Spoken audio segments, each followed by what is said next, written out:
दोस्तों, कैसे हो। आज हम थर्ड चैप्टर स्टार्ट करेंगे। चैप्टर का नाम है वैद्युत रसायन। ठीक है स्टूडेंट, तो आज हम स्टार्ट करने जा रहे हैं चैप्टर नंबर 3, जिसका नाम है वैद्युत रसायन। तो स्टूडेंट, हम एक नया चैप्टर स्टार्ट कर रहे हैं वैद्युत रसायन। इसके मार्क 4 मार्क, मतलब जो आपके ईयरली एग्जाम होते हैं, वार्षिक एग्जाम, उनमें इस चैप्टर का अंक भार 4 है। इस चैप्टर से 4 नंबर के क्वेश्चन आपसे पूछे जाते हैं। इससे पहले हमने चैप्टर नंबर 3 पढ़ा था, सॉल्यूशन। लास्ट में मैंने उसके बुक के क्वेश्चन बताए थे। कई क्वेश्चन आपको नोट्स में भी कराए गए हैं। आप इतना कर लीजिए, ये सफिशिएंट है। चैप्टर को उसको पूरी तरह से तैयार किया जाए, उसे कंप्लीट तैयार करें। आज हम नया चैप्टर स्टार्ट कर रहे हैं, चैप्टर नंबर 3, जिसका नाम है वैद्युत रसायन, और ये 4 नंबर का चैप्टर है। अगर आपको स्टूडेंट वीडियो पसंद आती है तो वीडियो को लाइक करें और वीडियो पर अपने कमेंट जरूर करें। देखो, अब इसको स्टार्ट करते हैं। स्टार्टिंग से ही पूरी मेहनत करें और साथ साथ नोट्स बनाएं। जहां मैं कहूं वहां पर वीडियो पॉज करके नोट कर लिया करो। वैद्युत रसायन, देखो, जो ये वैद्युत रसायन है, ये एक रसायन विज्ञान की शाखा है। सुनो मेरी बात। चैप्टर नंबर 3 है वैद्युत रसायन, और वैद्युत रसायन जो है, ये रसायन विज्ञान की एक शाखा है, केमिस्ट्री की एक शाखा है। ये इसमें किसका अध्ययन करते हैं? देखो, इसमें 2 ऊर्जाओं की बात करते हैं। वैद्युत मतलब वैद्युत ऊर्जा। इस चैप्टर में 2 ऊर्जाओं के बारे में अध्ययन करते हैं। और रसायन मत से मतलब है एक तरह से रासायनिक ऊर्जा। मैंने आपके सामने 2 ऊर्जा लिखी है, एक वैद्युत ऊर्जा और एक रासायनिक ऊर्जा। इनका इस चैप्टर में अध्ययन करते हैं वैद्युत रसायन में, जो कि एक रसायन विज्ञान की शाखा है। विद्युत ऊर्जा, रासायनिक ऊर्जा। विद्युत ऊर्जा तो आप जानते हो, करंट, इलेक्ट्रिसिटी, विद्युत धारा, विद्युत ऊर्जा। रासायनिक ऊर्जा क्या है? रासायनिक ऊर्जा का तात्पर्य है किसी रासायनिक अभिक्रिया से उत्पन्न ऊर्जा। जैसे मान लो ये अभिक्रिया चल रही है, ए से बना बी प्लस सी, और जो ऊर्जा उत्सर्जित होगी, ये ऊर्जा होगी रासायनिक ऊर्जा। तो रासायनिक ऊर्जा होती है रासायनिक अभिक्रिया से उत्पन्न ऊर्जा। तो इसमें मैंने 2 नाम लिखे इस चैप्टर में, वैद्युत रसायन, विद्युत ऊर्जा और रासायनिक ऊर्जा। तो इस चैप्टर के अंतर्गत विद्युत ऊर्जा का रासायनिक ऊर्जा में परिवर्तन और रासायनिक ऊर्जा का विद्युत ऊर्जा में परिवर्तन का अध्ययन करते हैं। मतलब इस चैप्टर में विद्युत ऊर्जा को रासायनिक ऊर्जा में बदलने का और रासायनिक ऊर्जा का विद्युत ऊर्जा में बदलने का अध्ययन करते हैं। समझ रहे हो? मतलब वैद्युत रसायन क्या है? रसायन विज्ञान की एक शाखा है, जिसके अंतर्गत विद्युत ऊर्जा का रासायनिक ऊर्जा में परिवर्तन व रासायनिक ऊर्जा का विद्युत ऊर्जा में परिवर्तन का अध्ययन करते हैं। और सुनो आगे। देखो, रासायनिक ऊर्जा को विद्युत ऊर्जा में बदलना, ये कार्य कौन करता है? या विद्युत ऊर्जा का रासायनिक ऊर्जा में बदलने का कार्य कौन करता है? रासायनिक ऊर्जा को विद्युत ऊर्जा में बदलना या विद्युत ऊर्जा को रासायनिक ऊर्जा में बदलना, ये कार्य सेल करते हैं। सेल या बैटरी। कोई पूछे कि सेल क्या है? सेल वह उपकरण है जो विद्युत ऊर्जा को रासायनिक ऊर्जा में या रासायनिक ऊर्जा को विद्युत ऊर्जा में परिवर्तित करता है। अभी कुछ भी नोट नहीं करें, केवल समझे मेरी बात को। मैं जिस चीज को नोट करने के लिए आपसे कहूं उसे नोट करें। तो सेल क्या है? सेल वह उपकरण है जो रासायनिक ऊर्जा को विद्युत ऊर्जा में बदलता है या विद्युत ऊर्जा को रासायनिक ऊर्जा में बदलता है। तो सेल दो प्रकार के हुए। एक सेल वे हो गए जो रासायनिक ऊर्जा को विद्युत ऊर्जा में बदलते हैं, उन्हें बोलते हैं वैद्युत रासायनिक सेल। एक एक बात को समझ लेना, वैद्युत रासायनिक सेल। और एक सेल ऐसे भी होते हैं जो विद्युत ऊर्जा को रासायनिक ऊर्जा में बदलते हैं, उन्हें बोलते हैं वैद्युत अपघटनी सेल। तो बेटा हमारे पास दो तरह के सेल हैं। एक है वैद्युत रासायनिक सेल जो रासायनिक ऊर्जा को विद्युत ऊर्जा में बदलते हैं। मैंने कहा ना, सेल क्या है? वह उपकरण है जो रासायनिक ऊर्जा को विद्युत ऊर्जा में या विद्युत ऊर्जा को रासायनिक ऊर्जा में बदलता है। रासायनिक ऊर्जा को विद्युत ऊर्जा में बदलने वाला सेल कौन है? वैद्युत रासायनिक सेल है। और विद्युत ऊर्जा को रासायनिक ऊर्जा में बदलने वाला सेल कौन सा है? वैद्युत अपघटनी सेल है। तो आपसे समझ जाना, जैसे मैंने कहा ये एक सेल है और ये एक वैद्युत रासायनिक सेल है, तो आप तुरंत समझ जाओ कि यह रासायनिक ऊर्जा को विद्युत ऊर्जा में बदलता है। और मैंने कहा कि ये वैद्युत अपघटनी सेल है, तो अपने आप समझ जाओ कि वैद्युत अपघटनी सेल है, इसका मतलब ये विद्युत ऊर्जा को रासायनिक ऊर्जा में परिवर्तित करता है। समझ गए मेरी बात को? अच्छा, आगे सुनो और आगे बात को ढंग से समझना। वैद्युत रासायनिक सेल तुमने देखे हैं। वैद्युत रासायनिक सेल वो हैं जो दीवार घड़ी में लगे हुए हैं, घड़ी रिमोट में लगे हुए हैं, हाथ घड़ी में लगे हुए हैं। सेल देखे ना, दीवार घड़ी में लगता है वो सेल। ये सेल के अंदर रासायनिक अभिक्रियाएं चलती हैं, जो इनकी बात कर रहा हूं मैं। जो दीवार घड़ी वगैरह में लगे हुए हैं, इन सेल के अंदर रासायनिक अभिक्रियाएं चलती हैं जिससे रासायनिक ऊर्जा उत्पन्न होती है। और ये सेल रासायनिक ऊर्जा को विद्युत ऊर्जा में परिवर्तित कर देते हैं। और विद्युत ऊर्जा से तुम्हारे उपकरण चलते हैं, घड़ी चलती है। समझ रहे हो? तो अपन ने वैद्युत रासायनिक सेल देखे हैं, हमारे घरों में काम आते हैं, हमारे जीवन में काम आते हैं। इनमें रासायनिक अभिक्रियाओं से रासायनिक ऊर्जा उत्पन्न होती है। ये उस रासायनिक ऊर्जा को विद्युत ऊर्जा में परिवर्तित करते हैं और विद्युत ऊर्जा उपकरण चलाती है। सही है? अच्छा, वैद्युत अपघटनी सेल।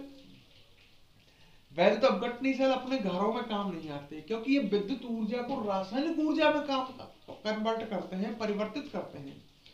और रासायनिक ऊर्जा कोई काम की चीज है नहीं, अपने काम की चीज है विद्युत ऊर्जा, क्योंकि हमारे उपकरण विद्युत ऊर्जा से चलते हैं। तो ये सेल नहीं मिलेंगे आपको घरों में। ये सेल आपने देखे हैं वैद्युत रासायनिक सेल। एक बात और बताओ सोच करके, वैद्युत रासायनिक सेल, घड़ी का सेल, इसमें अभिक्रियाएं अपने आप चलती हैं कि आप चलाते हो? अपने आप चलती है। दीवार पर घड़ी टकी हुई है और उसमें सेल लग रहा है, अभिक्रिया अपने आप चलती रहती है। वैद्युत रासायनिक सेलों में अभिक्रियाएं अपने आप चलती हैं जिससे रासायनिक ऊर्जा उत्पन्न होती है। हम तो थोड़ी चलाने जा रहे हैं अभिक्रियाओं को, अपने आप अभिक्रियाएं चलती हैं। मतलब वैद्युत रासायनिक सेल में स्टूडेंट याद रखो, जो अभिक्रियाएं होती हैं वो स्वतः परिवर्तित होती हैं। स्वतः परिवर्तित का मतलब, स्वतः मतलब अपने आप, परिवर्तित मतलब चलने वाली। मतलब वैद्युत रासायनिक सेलों में जो अभिक्रिया हैं वो स्वतः परिवर्तित अपने आप चलती हैं, जबकि वैद्युत अपघटनी सेल ऐसे नहीं होते हैं। वैद्युत अपघटनी सेल में जो अभिक्रिया हैं वो स्वतः अपरिवर्तित होती हैं, मतलब अपने आप चलने वाली नहीं होती हैं। सीधी सी भाषा में कहूं तो वैद्युत अपघटनी सेल में अभिक्रियाएं हम चलवाते हैं, अभिक्रियाएं उनमें अपने आप नहीं चलती हैं। अभिक्रियाएं अपने आप चलती हैं वैद्युत रासायनिक सेल में। तो लाला मैंने बहुत सारी बात बताई, मैंने यहां से स्टार्ट किया, इसको एक बार ढंग से रिवाइज कर लो, लिखना अभी कुछ नहीं है, केवल समझना है। मैंने कहा वैद्युत रसायन रसायन विज्ञान की एक शाखा है जिसके अंतर्गत विद्युत ऊर्जा का रासायनिक ऊर्जा में परिवर्तन व रासायनिक ऊर्जा का विद्युत ऊर्जा में परिवर्तन का अध्ययन करते हैं। विद्युत ऊर्जा को रासायनिक ऊर्जा में या रासायनिक ऊर्जा को विद्युत ऊर्जा में परिवर्तित करने वाला उपकरण सेल है। सेल दो प्रकार के हैं, एक वैद्युत रासायनिक सेल और एक वैद्युत अपघटनी सेल। वैद्युत रासायनिक सेल वह उपकरण है जो रासायनिक ऊर्जा को विद्युत ऊर्जा में बदलता है। इनमें अभिक्रियाएं स्वतः परिवर्तित अपने आप चलती हैं। वैद्युत अपघटनी सेल वह उपकरण है, वह युक्ति है जो विद्युत ऊर्जा को रासायनिक ऊर्जा में बदलता है। इनमें अभिक्रियाएं स्वतः अपरिवर्तित अर्थात अपने आप नहीं चलती हैं। यहां तक क्लियर? तो जब अपन ने इतनी बात समझी है तो अब हम वैद्युत रसायन की एक बढ़िया सी डेफिनेशन परिभाषा बना सकते हैं। यहां से चैप्टर स्टार्ट हुआ, आप हेडिंग डाल सकते हैं वैद्युत रसायन कॉपी में और इसकी अब परिभाषा लिख सकते हैं। पहले परिभाषा को समझो, क्या लिखने जा रहा हूं मैं। वैद्युत रसायन क्या है? रसायन विज्ञान की वह शाखा, कोई भी नोट नहीं करेगा जब तक मैं नहीं कहूं। रसायन विज्ञान की वह शाखा, लिख लो, चलो मेरे संग संग लिख लो, डालो वैद्युत रसायन रसायन विज्ञान की वह शाखा जिसके अंतर्गत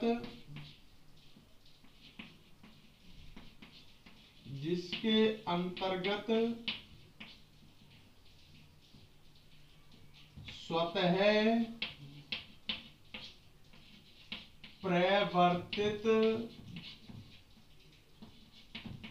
रासायनिक अभिक्रियाओं से उत्पन्न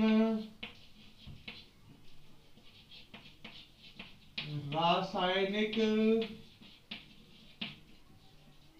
ऊर्जा का वैद्युत ऊर्जा में परिवर्तन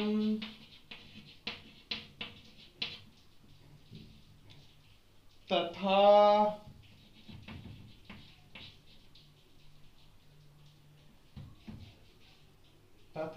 वैद्युत ऊर्जा का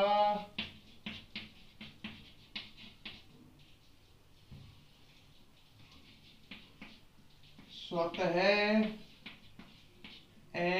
अपरिवर्तित रासायनिक अभिक्रियाओं से उत्पन्न रासायनिक ऊर्जा में परिवर्तन का अध्ययन करते हैं।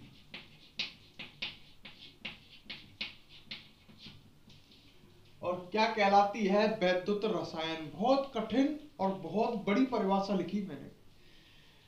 इस परिभाषा को अब आपके समझ में आ जाएगी अगर आप मेरी बातों को शुरू से समझ रहे हो। वैद्युत रसायन क्या है? रसायन विज्ञान की वह शाखा है जिसके अंतर्गत स्वतः प्रवर्तित मतलब बात कौन सी सेलों की चल रही है? वैद्युत रासायनिक सेलों की, जिसके अंतर्गत स्वतः प्रवर्तित अपने आप चलने वाली रासायनिक अभिक्रियाओं से उत्पन्न रासायनिक ऊर्जा का विद्युत ऊर्जा में परिवर्तन। भाई ये बात तो आप समझ गए होंगे कि रासायनिक ऊर्जा का जब विद्युत ऊर्जा में परिवर्तन होता है तो अभिक्रियाएं अपने आप चलती हैं वैद्युत रासायनिक सेलों में। दोबारा सुन लो मेरी लाइन। रासायनिक ऊर्जा का जब विद्युत ऊर्जा में परिवर्तन होता है तो अभिक्रियाएं अपने आप चलती हैं। किन सेलों में? वैद्युत रासायनिक सेलों में। और जब विद्युत ऊर्जा का रासायनिक ऊर्जा में परिवर्तन होता है तो अभिक्रियाएं अपने आप नहीं चलती। कौन से सेलों में? वैद्युत अपघटनी सेलों में।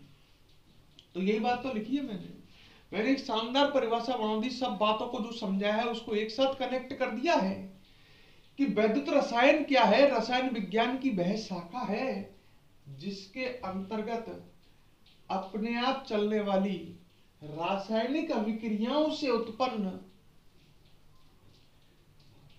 रासायनिक ऊर्जा का विद्युत ऊर्जा में परिवर्तन तथा विद्युत ऊर्जा का स्वतः अपरिवर्तित अपने आप न चलने वाली रासायनिक अभिक्रियाओं से उत्पन्न रासायनिक ऊर्जा में परिवर्तन का अध्ययन करते हैं। मैंने देखो इसमें दोनों तरह की घटनाओं का उल्लेख किया है इस परिभाषा में। मैंने इसमें विद्युत ऊर्जा का रासायनिक ऊर्जा में परिवर्तन और रासायनिक ऊर्जा में विद्युत ऊर्जा का परिवर्तन, इन दोनों का जिक्र किया है। परिभाषा एक बार फिर समझ लीजिए। वैद्युत रसायन क्या है? रसायन विज्ञान की वह शाखा है जिसके अंतर्गत, आप इस परिभाषा को नोट कर लेना आप पहुंच करके।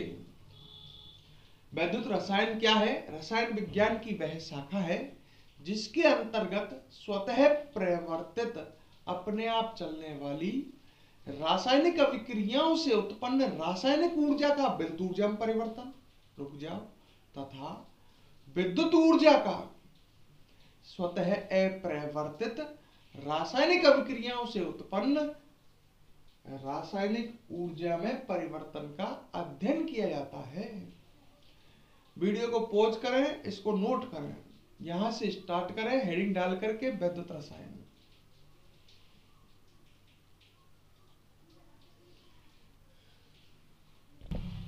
हाँ, अब आगे बढ़ते हैं। आपने नोट कर लिया हो तो वैद्युत रसायन के बारे में इसकी डेफिनेशन को समझाया मैंने कि वैद्युत रसायन क्या है। सिंपल शब्दों में कह सकते हो, परिभाषा कोई काम तो आती नहीं है, कि ये रसायन विज्ञान की एक शाखा है जिसमें विद्युत ऊर्जा का रासायनिक ऊर्जा में परिवर्तन और रासायनिक ऊर्जा का विद्युत ऊर्जा में परिवर्तन का अध्ययन करते हैं। हाँ, ठीक है। विद्युत ऊर्जा को रासायनिक ऊर्जा में कौन बदलता है? वैद्युत अपघटनी सेल। रासायनिक ऊर्जा को विद्युत ऊर्जा में कौन बदलता है? वैद्युत रासायनिक सेल। किसमें अभिक्रियाएं अपने आप चलती हैं? वैद्युत रासायनिक सेल में। किसमें अभिक्रियाएं अपने आप नहीं चलती हैं? वैद्युत अपघटनी सेल में। यहां तक याद रखें। इसके बाद हम आगे बढ़ते हैं। हम बात करते हैं अब चालक की। चालक क्या होते हैं? जब मैं कहूं आपको लिखने की तभी आप लिखें, उस समय वीडियो को पॉज कर ले, इतने समझें। चालक क्या होते हैं? चालक वे पदार्थ होते हैं जिनमें आसानी से विद्युत का प्रवाह हो जाता है।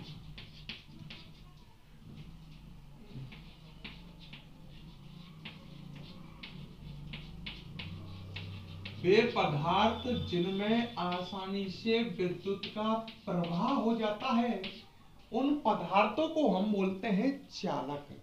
तो चालक वे पदार्थ हैं, ऐसे पदार्थ हैं जिनमें आसानी से विद्युत का प्रवाह हो जाता है। अब आगे सुनो। जो चालक हैं ये दो प्रकार के हैं। चालक दो प्रकार के हैं। ये दो प्रकार के हैं, मतलब ऐसे पदार्थ जिनमें आसानी से विद्युत का प्रवाह हो जाता है, ये दो प्रकार के हैं। पहला है धात्विक चालक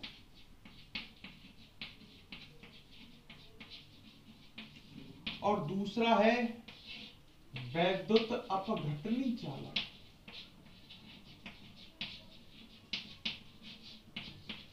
तो चालक दो प्रकार के हैं भाई, धात्विक चालक, वैद्युत अपघटनी चालक। मतलब ऐसे पदार्थ दो प्रकार के हैं जिनमें आसानी से विद्युत का प्रवाह हो जाता है।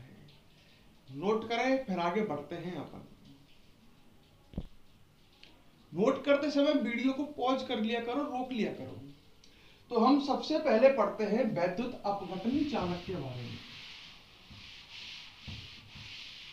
सबसे पहले पढ़ेंगे हम सबसे पहले धात्विक चालक के बारे में पढ़ते हैं, और धात्विक चालक के बाद हम पढ़ेंगे वैद्युत अपघटनी चालक के बारे में। धात्विक चालक क्या है, समझो हर चीज को। धात्विक चालक क्या है? धात्विक चालक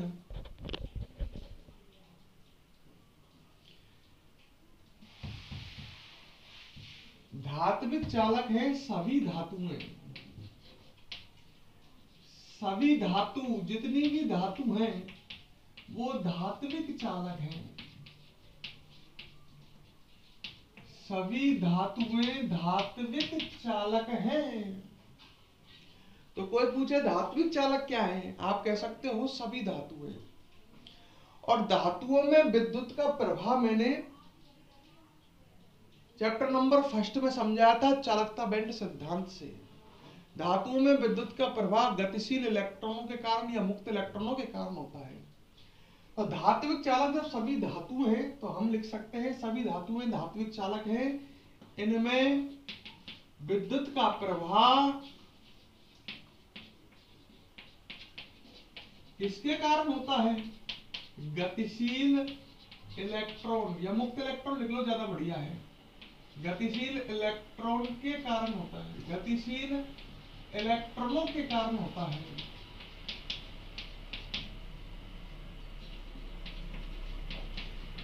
ये समझ में तो आ गया होगा कि धात्विक चालक क्या है? सभी धातु, कोई भी धातु हो सभी धात्विक चालक है।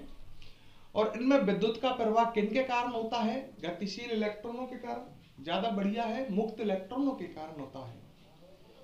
क्लियर? अच्छा, धात्विक चालकों के चालकत्व, इनके चालकत्व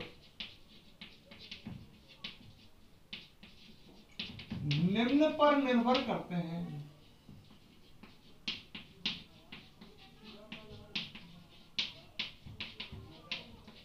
नंबर 1, मतलब मैं ये कहना चाह रहा हूं धात्विक चालक जो है इनके चालकत्व को प्रभावित करने वाले कारक कौन कौन से हैं? चालकत्व क्या है? लड़का कहता है कि सर ये चालकत्व क्या आ गया, हमने तो चालकता था सुना था, चालकत्व क्या है? चालकत्व जो है ये होता है प्रतिरोध का व्युत्क्रम।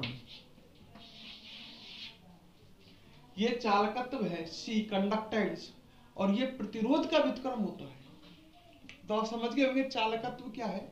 प्रतिरोध का व्युत्क्रम। तो इनके चालकत्व निम्न पर निर्भर करते हैं, मतलब किस किस पर निर्भर करते हैं, या कह लो चालकत्व को प्रभावित करने वाले कारक कौन कौन से हैं। तो इनके चालकत्व, धात्विक चालकों के चालकत्व निर्भर करते हैं नंबर 1 प्रति परमाणु संयोजी इलेक्ट्रॉनों की संख्या पर।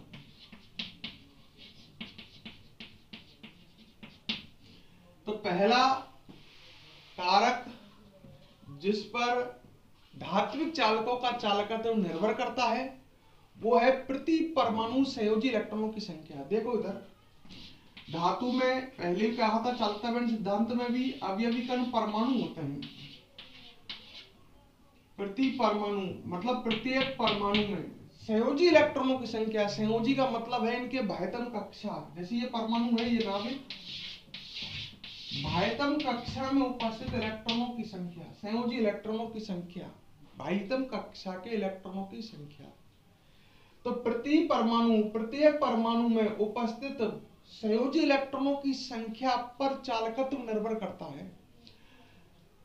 बाह्यतम कक्षा के इलेक्ट्रॉन, संयोजी इलेक्ट्रॉन यही गति करते हैं, संयोजी इलेक्ट्रॉन ही गति करते हैं, मुक्त होते हैं, यही घूमते हैं, यही संयोजकता बैंड से चालकता बैंड में जाते हैं। अगर परमाणु में संयोजी इलेक्ट्रॉनों की संख्या ज्यादा है, प्रत्येक परमाणु में संयोजी इलेक्ट्रॉनों की संख्या ज्यादा है, तो उस स्थिति में चालकत्व अधिक आएगा। तो चालकत्व किस पर डिपेंड करता है? नंबर 1 याद रखें, प्रति परमाणु संयोजी इलेक्ट्रॉनों की संख्या पर। नंबर 2 धातु के घनत्व पर। धातु का घनत्व ज्यादा, परमाणु ज्यादा। घनत्व जब ही ज्यादा होगा जब उसमें क्या ज्यादा होंगे, परमाणु। और परमाणु ज्यादा तो संयोजी इलेक्ट्रॉन ज्यादा, संयोजी इलेक्ट्रॉन ज्यादा, चालकत्व ज्यादा। तो चालकत्व धातु के घनत्व पर भी निर्भर करता है। नंबर 3, चालकत्व धातु की आकृति पर भी निर्भर करता है। आकृति कैसी है? क्योंकि हमने पढ़ा होगा, कभी तुमने फिजिक्स में नहीं पढ़ लोगे कि प्रतिरोध जो होता है वो L/A के समानुपाती होता है। L मतलब लंबाई के और A के व्युत्क्रमानुपाती, मतलब क्षेत्रफल के व्युत्क्रमानुपाती। तो लंबाई और क्षेत्रफल जब प्रतिरोध को प्रभावित करते हैं और प्रतिरोध का व्युत्क्रम चालकत्व है, तो चालकत्व जो है वो धातु की आकृति पर निर्भर करेगा। धातु की लंबाई, धातु का क्षेत्रफल, ये सभी चालकत्व को प्रभावित करते हैं। तो प्रति परमाणु संयोजी इलेक्ट्रॉनों की संख्या, धातु का घनत्व, धातु की आकृति, और नंबर 4 प्रभावित करने वाला कारक है ताप। धात्विक चालक जो है, इसकी चालकत्व को प्रभावित करने वाला कारक है ताप। ताप बढ़ने पर, ताप में वृद्धि करने पर क्या होता है? ताप में वृद्धि करने पर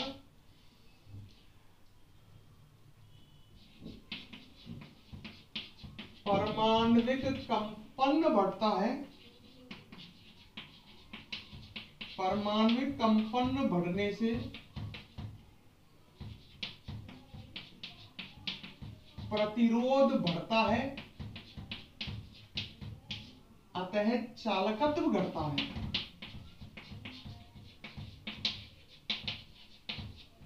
इनकी बात कर रहे हैं, इनकी बात कर रहे हैं धात्विक चालकों की। जैसे ये एक धातु है, इसमें परमाणु है बहुत सारे। अगर इसको गर्म करें, ताप में वृद्धि करने पर परमाणुओं को ऊर्जा मिलने से परमाणु कंपन करने लग जाते हैं। जब परमाणु कंपन करने लग जाते हैं तो इलेक्ट्रॉनों का प्रवाह धीमा हो जाता है। मतलब इसमें क्या बढ़ जाता है? प्रतिरोध बढ़ जाता है।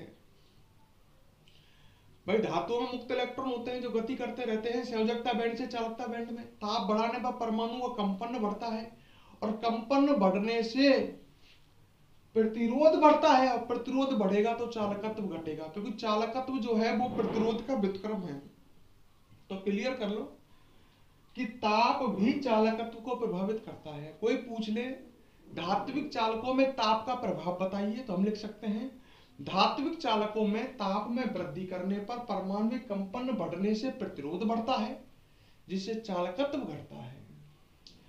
तो आप यहां तक समझ गए होंगे चालकत्व को प्रभावित करने वाले कारक या चालकत्व किन पर डिपेंड करता है? प्रति परमाणु संयोजी इलेक्ट्रॉनों की संख्या, धातु के घनत्व, धातु की आकृति और ताप पर। ठीक है, इसे नोट कर लो फटाफट। वीडियो को पॉज, मैं हट रहा हूं सामने से, वीडियो को पॉज करो और नोट करो। हाँ भाई, अब आगे बढ़ते हैं। ये तो हमने धात्विक चालक के बारे में पढ़ा। अब पढ़ेंगे हम वैद्युत अपघटनी चालक के बारे में। तो नंबर 2 है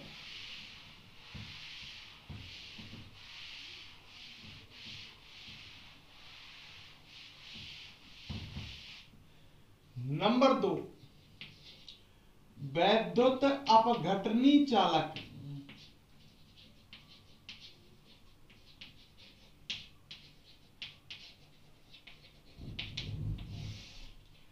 बात आई कि वैद्युत अपघटनी चालक क्या है, इसको हम समझते हैं। इससे पहले एक नई शब्द सुनो। आपने एक शब्द सुना होगा वैद्युत अपघट्य। सुना है क्या? वैद्युत अपघट्य 11th याद करो। वैद्युत अपघट्य वे पदार्थ होते हैं जिनकी पिघली हुई अवस्था में या जिनके जलीय विलयन में आसानी से विद्युत का प्रवाह हो जाता है, वैद्युत अपघट्य कहलाते हैं। सुन लो, देखो जैसे मैं एग्जांपल देता हूं NaCl का, NaCl है, ठीक है, नमक, इसको पिघलाएं तो पिघलाने पर भी Na प्लस और Cl माइनस आयन अलग अलग हो जाएंगे, नहीं जाएंगे भाई, इसको ऐसे समझ लो और क्लियर कर लो। NaCl है, उसके अंदर कौन होते हैं, Na प्लस Cl माइनस, ये भरे होते हैं। अगर मैं इसको पिघलाऊं, पिघलाने पर ये बंद इनके बीच के टूट जाएंगे और Na plus Cl minus ion क्या हो जाएंगे, गतिशील हो जाएंगे। अगर मैं इसका जलीय विलयन बनाऊं तो जलीय विलयन बनाने पर भी नमक को पानी में घोले तो अभी Na प्लस Cl माइनस अलग अलग हो जाएंगे, मतलब इसमें उपस्थित आयन गतिशील हो जाएंगे। तो NaCl को पिघलाने पर इसमें आयन गतिशील हो जाते हैं, बंद टूट जाते हैं, और NaCl का जलीय विलयन बनाने पर इनमें आयन गतिशील हो जाते हैं। तो ये पदार्थ जो है ये वैद्युत अपघट्ट है। तो वैद्युत अपघट्ट वे पदार्थ है जिनकी पिघली हुई अवस्था में या जिनके जलीय विलयन में गतिशील आयनों की वजह से विद्युत धारा का प्रवाह हो जाता है। बेटा क्लियर कर लो, जिस भी पदार्थ में गतिशील आयन होते हैं उनमें विद्युत का प्रभाव हो जाता है। तो ये NaCl है, इसकी पिघली हुई अवस्था में गतिशील आयन है, इसके जलीय विलयन में भी गतिशील आयन है।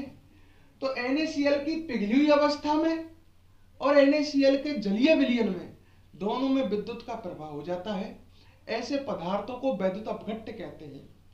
तो वैद्युत अपघट्ट क्या है, वे पदार्थ हैं जिनकी पिघली हुई अवस्था में या जिनके जलीय विलयन में गतिशील आयनों के कारण विद्युत का प्रवाह होता है, ऐसे पदार्थों को वैद्युत अपघट्ट कहते हैं।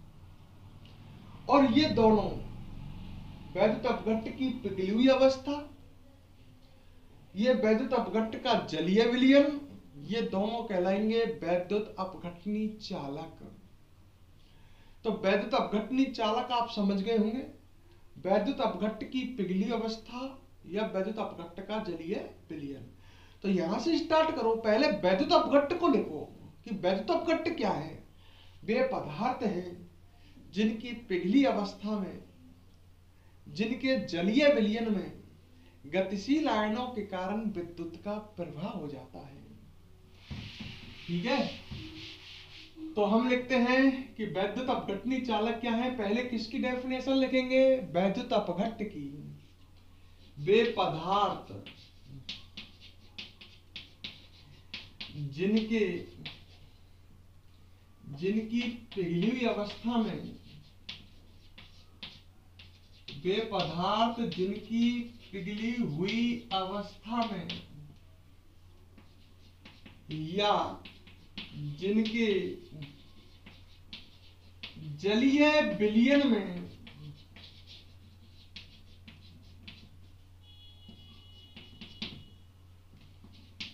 गतिशील आयनों के कारण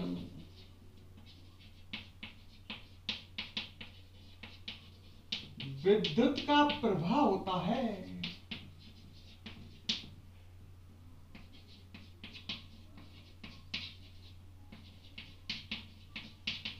क्लियर। वे पदार्थ जिनकी पिघली हुई अवस्था में, दिमाग में NaCl रखो, जिनकी पिघली हुई अवस्था में या जिनके जलीय विलयन में गतिशील आयनों के कारण विद्युत का प्रवाह होता है, क्या कहलाते हैं, वैद्युत अपघट्ट कहलाते हैं,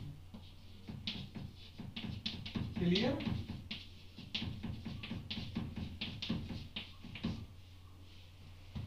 है और वैद्युत अपघट्ट का की पिघली हुई अवस्था या वैद्युत अपघट्ट का जलीय विलयन क्या कहलाता है, वैद्युत अपघटनी चालक। वैद्युत अपघट्ट की पिघली हुई अवस्था या जलीय विलयन क्या कहलाता है, वैद्युत अपघटनी चालक, क्लियर।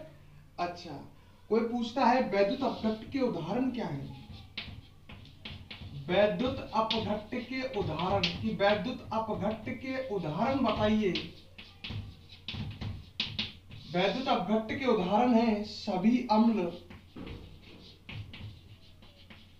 क्षार व लवण, सभी अम्ल क्षार व लवण, सभी अम्ल क्षार व लवण, ये लवण लिख रहा है लास्ट में, ऊपर लिख देता हूं, सभी अम्ल क्षार व लवण वैद्युत अपघट्ट हैं। मतलब सभी अम्ल क्षार व लवण की पिघली हुई अवस्था या जलीय विलयन में विद्युत का क्या हो जाता है, प्रवाह। सभी अम्ल क्षार या लवण वैद्युत अपघटनी क्या है, विद्युत अपघट्ट है, और इनकी पिघली हुई अवस्था या इनका जलीय विलयन वैद्युत अपघटनी चालक है। क्लियर कर रहे हो? बात को गहराई से समझो, इसको नोट कर लेना, वीडियो को पॉज कर लेना।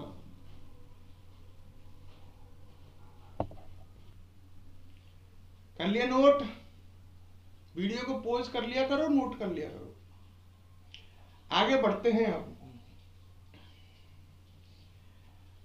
अब आगे अगला टॉपिक है अपना, इन दोनों में अंतर। चालक मैंने दो तरह के पढ़ाए आपको, एक धात्विक चालक और एक वैद्युत अपघटनी चालक। दोनों में अंतर क्या है?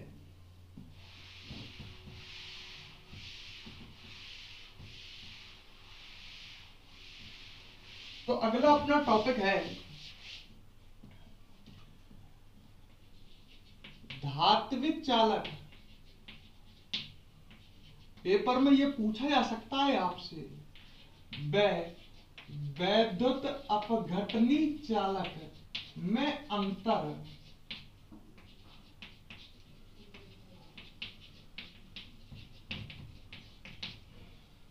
धात्विक चालक और वैद्युत अपघटनी चालक में अंतर है, क्या अंतर है?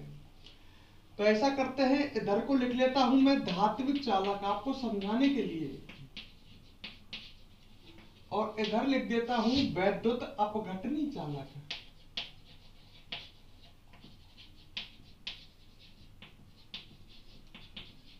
एक तरफ धात्विक चालक और एक तरफ वैद्युत अपघटनी चालक, इनमें अंतर देखते हैं। पहले बताओ, अंतर आप बताओगे। धात्विक चालकों में विद्युत का प्रवाह किसके कारण होता है? मुक्त इलेक्ट्रॉनों के कारण, गतिशील इलेक्ट्रॉनों के कारण। धात्विक चालक मतलब धातु। और वैद्युत अपघटनी चालकों में विद्युत का प्रवाह किसके कारण होता है? गतिशील आयनों के कारण। एक अंतर बन गया ना, याद ढंग से समझ लो। लिख सकते हैं, इनमें विद्युत का प्रवाह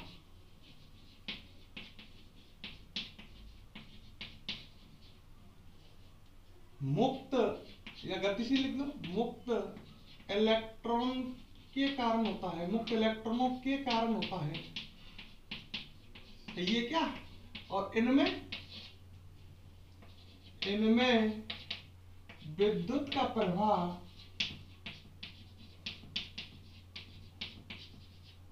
गतिशील आयनों के कारण होता है।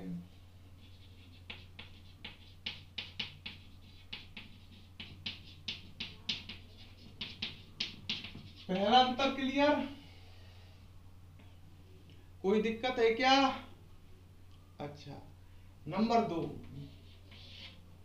धात्विक चालकों में जब विद्युत का प्रवाह करते हो तो कोई रासायनिक अभिक्रिया नहीं होती। समझ रहे हो? जैसे धात्विक चालक है, कोई धातु का तार है, तो इसमें कोई अभिक्रिया नहीं चलेगी जब इसमें आप विद्युत का प्रवाह करते हो। तो एक बात ये भी लिख सकते हैं कि इनमें विद्युत का प्रवाह करने पर रासायनिक अभिक्रियाएं संचालित नहीं होती हैं, मतलब चलती नहीं है। कोई अभिक्रिया नहीं चलेगी धातुओं में। और इसमें जैसे ये है NaCl की पिघली हुई अवस्था, तो उसमें होंगे Na+Cl-। NaCl की पिघली हुई अवस्था या जलीय विलयन वैद्युत अपघटनी चालक है। जब मैं इसे विद्युत धारा प्रवाहित करूंगा, ये बैटरी से कनेक्ट कर दी है, बैटरी के प्लस से, ये बैटरी के माइनस से विद्युत धारा प्रवाहित करूंगा तो धनायन ऋणावेशित छड़ की ओर जाएंगे, ऋणायन धनावेशित छड़ की ओर जाएंगे, धनायन जब ऋणावेशित छड़ की ओर जाएंगे तो वहां इलेक्ट्रॉन ग्रहण करके उदासीन हो जाएंगे। इसी प्रकार ऋणायन जब धनावेशित छड़ की ओर जाएंगे तो वहां इलेक्ट्रॉन त्याग करके उदासीन हो जाएंगे। भाई जब आप वैद्युत अपघटनी चालक है उसमें विद्युत धारा प्रवाहित करेंगे तो सीधी सी बात है, धनायन विपरीत आवेशित इलेक्ट्रोड की ओर, ऋणायन विपरीत आवेशित इलेक्ट्रोड की ओर गमन करेंगे और वहां पर उदासीन हो जाएंगे। धनायन जाएगा ऋणावेशित इलेक्ट्रोड की ओर, ऋणावेशित छड़ की ओर, वहां इलेक्ट्रॉन ग्रहण करके उदासीन हो जाएगा।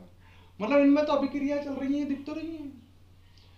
तो इनमें खास बात क्या आई कि वैद्युत अपघटनी अंतर पढ़ रहे हो आप, तो आप लिख सकते हो नंबर 2, इनमें विद्युत का प्रवाह करने पर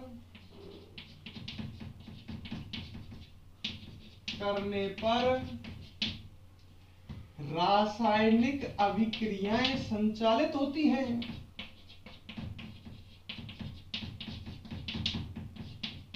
रासायनिक अभिक्रियाएं संचालित होती हैं मतलब चलती हैं। अच्छा, 2 अंतर हो गए। तीसरा अंतर सुनो, इनमें मुख्य पदार्थ, धात्विक चालकों में मेन पदार्थ कौन है? परमाणु।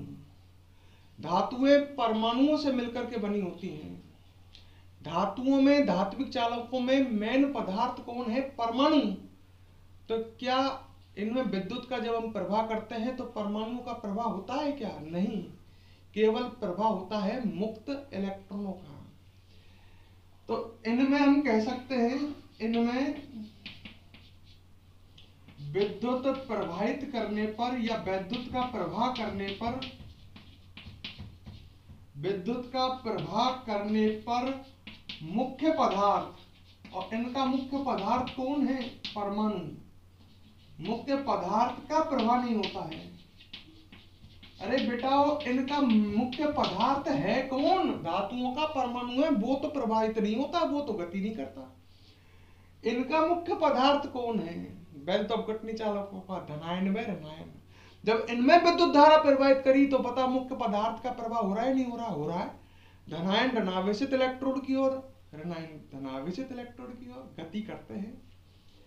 तो एक अंतर ये भी मिला, इनमें विद्युत का प्रवाह करने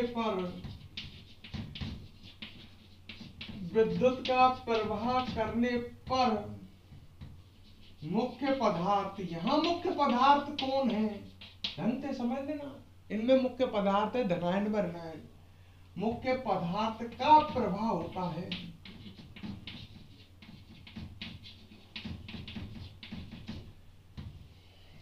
ठीक है, और अंतर बताओ। चौथा अंतर, धात्विक चालकों को प्रभावित, इनकी चालकत्व को प्रभावित करने वाला एक कारक बताया था मैंने लास्ट में, ताप। चौथा कारक, इनमें ताप बढ़ाने पर, इनमें ताप में वृद्धि करने पर समझाया था मैंने, परमाणविक कंपन बढ़ता है, प्रतिरोध बढ़ता है, चालकत्व घटता है। इनमें ताप में वृद्धि करने पर चालकत्व घटता है। इसका कारण बता चुका हूं, ऐसा क्यों होता है। सही है। जबकि इनमें अगर आप ताप बढ़ाओगे तो आयनों को ऊर्जा मिलेगी। इनमें आयन है ना गतिशील, ताप बढ़ाने पर आयनों की गतिशीलता बढ़ेगी, और आयनों की गतिशीलता बढ़ेगी। जब आयन तेजी से गति करेंगे तो तेजी से विपरीत आवेशित इलेक्ट्रॉनों की ओर जाएंगे, तो इनमें चालकत्व बढ़ेगा। जब आयन तेजी से गति कर रहे थे, एक तरह से प्रतिरोध घट गया ना, इनमें ताप बढ़ाने पर प्रतिरोध घट गया एक तरह से। तो हम लिख सकते हैं, इनमें ताप बढ़ाने पर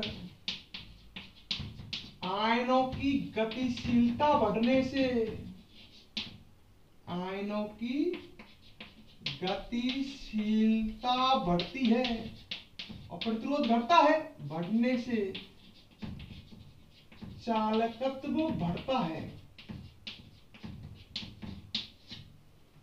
और यहां चालकत्व घटता है, यहां चालकत्व बढ़ता है। तो ये सब आप देख सकते हो, समझ लो, दोबारा समझ लो। धात्विक चालकों में विद्युत का प्रवाह किसके कारण होता है? मुक्त इलेक्ट्रॉनों के कारण। वैध अपघटनी चालकों में गतिशील आयनों के कारण। इनमें विद्युत का प्रवाह करने पर रासायनिक अभिक्रिया नहीं चलती है, इनमें रासायनिक अभिक्रिया चलती है वैध अपघटनी चालकों में। इनमें विद्युत का प्रवाह करने पर मुख्य पदार्थ मतलब परमाणु का प्रवाह नहीं होता है। इनमें विद्युत का प्रवाह करने पर मुख्य पदार्थ मतलब धनायन और ऋणायन का क्या होता है? प्रवाह। इनमें ताप में वृद्धि करने पर परमाणु के कंपन बढ़ता है, प्रतिरोध बढ़ता है, चालकत्व घटता है। इनमें ताप में वृद्धि करने पर आयनों की गतिशीलता बढ़ती है, जिससे प्रतिरोध घटता है, चालकत्व बढ़ता है, उल्टा है। तो आप ये अंतर लिख सकते हैं। स्टॉप करो वीडियो को, नोट करो। हाँ तो स्टूडेंट, अब मैं लास्ट में आपसे ये कहना चाहता हूं, तो हमने नया चैप्टर स्टार्ट किया है, साथ साथ में इसके नोट्स बनवा रहा हूं, आप भी नोट संग संग बनाइए। पीडीएफ की उम्मीद में नहीं रहे, हालांकि आपको पीडीएफ उपलब्ध करा देंगे, पर आपका फर्ज बनता है साथ साथ नोट्स बनाइए। ठीक है स्टूडेंट, अब अगली क्लास में आगे मिलते हैं। ठीक है, पढ़ाई करते रहना। वीडियो को लाइक और कमेंट जरूर